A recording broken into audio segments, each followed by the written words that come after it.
Yeah, so where players should, look when they're shooting, and is it okay if they're focused on the flight of the ball? That's a good question. So I think both are beneficial. Traditionally, more trainers and coaches and great shooters would say focus on the hoop. The more time that you have to look at the hoop, the more time your brain has to analyze the distance. Obviously track the target, and then you have a higher percentage of obviously knocking down the shot because you know where you're shooting. With that being said, some of the benefits though of following the ball path is that a lot of players, when they're looking at the hoop too long, they lose sight of what's happening on the basketball court or where they're at, and sometimes that actually makes them more unbalanced rather than going into the shot and then following the trajectory or the path of their basketball.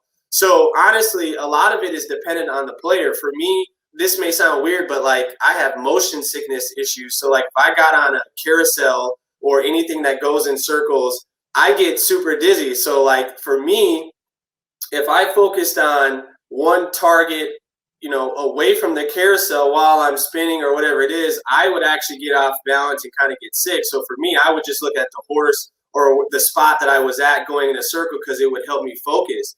So I was always a guy that followed the path of my ball to the hoop. With that being said, if you follow the path of the basketball to the hoop, it's also easier to understand where that ball is going to land on the hoop if you miss a shot. And so I was also a very good offensive rebounder.